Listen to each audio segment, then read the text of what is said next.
નમસ્કાર રામ રામ મિત્રો, અત્યારે આપણે વાતચીત કરવાના છીએ કે વિમાન દુર્ઘટનાનું સૌથી મોટું સુરાગ મળી આવ્યું છે. વિમાન દુર્ઘટનાનું સૌથી મોટું સુરાગ એટલે બ્લેક બોક્સ. બ્લેક બોક્સ નામ સાંભળીને મિત્રો તમને એવું લાગતું હશે કે બ્લેક બોક્સ શું છે, પરંતુ બ્લેક બોક્સ મળી ગયું છે એટલે હવે એ વાત સ્પષ્ટ છે કે બ્લેક બોક્સના આધારે વસ્તુ જાણી શકાશે કે આ વિમાન દુર્ઘટના કેવી રીતે ઘટી હતી.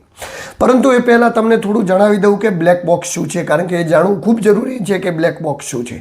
મિત્રો, બ્લેક બોક્સ એ દરેક વિમાનની અંદર રાખવામાં આવતું હોય છે. દરેક વિમાનની અંદર રાખવામાં આવતું બ્લેક બોક્સ એટલા માટે રાખવામાં આવતું હોય છે કે આનાથી કોઈ પણ દુર્ઘટના ઘટે તો એની માહિતી મેળવી શકાય કે આ દુર્ઘટના કેવી રીતે કરવી.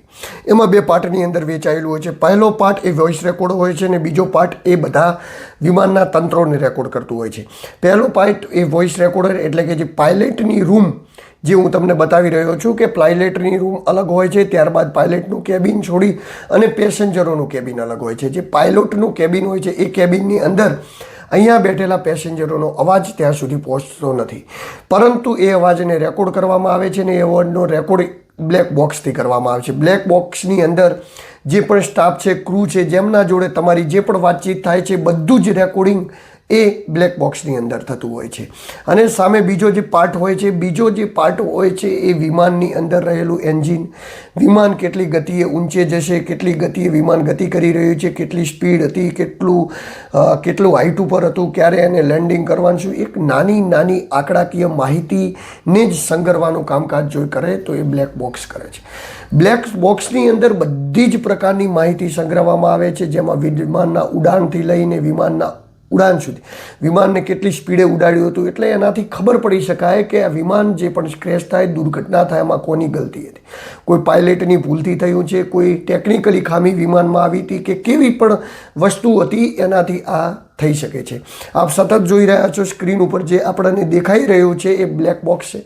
બ્લેક બોક્સનો કલર આમ તો નારંગી રંગનો હોય છે, પરંતુ એને કહેવામાં બ્લેક બોક્સ આવે છે. આ બ્લેક બોક્સ એ એટલું મજબૂત હોય છે કે જેની કોઈ સીમા નથી. કેટલું પણ ઊંચું ટેમ્પરેચર કેમ ના હોય, એની અંદર પણ આ બ્લેક બોક્સ ટકી રહે છે. લગભગ 1100 સેલ્સિયસના તાપમાનમાં 1 કલાક સુધી આ બ્લેક બોક્સને મૂકવામાં આવે તો પણ તેને ક્યાંય થતું નથી. ત્યારબાદ 250 સેલ્સિયસના તાપમાનમાં 10 કલાક સુધી આ બ્લેક બોક્સને ગરમ કરવામાં આવે તો પણ તેનો વિનાશ થતો નથી. ત્યારબાદ આ બ્લેક બોક્સ જો વિમાન ક્રશ થઈને સમુદ્રમાં પડી જાય તો સમુદ્રમાં એ લગભગ 1 મહિના સુધી પોતાના રડાર સિસ્ટમથી એ સંવેદનાઓ મૂકી શકે છે, એટલે કે રેડિયો મૂકી શકે છે, જેનાથી અલ્ટ્રાવાયોલેટ કિરણો મૂકી શકે છે, જેનાથી ખબર પડી શકે છે કે એક્ઝેક્ટ પ્લેન કઈ જગ્યાએ ક્રેશ થયું હતું. એટલે કે કોઈ જંગલ, કોઈ જગ્યાએ પાણીમાં જ્યારે પ્લેન ગુમ થઈ જાય અને મળતું ના હોય તો પણ એ પણ બ્લેક બોક્સના આધારે મેળવી શકાય છે.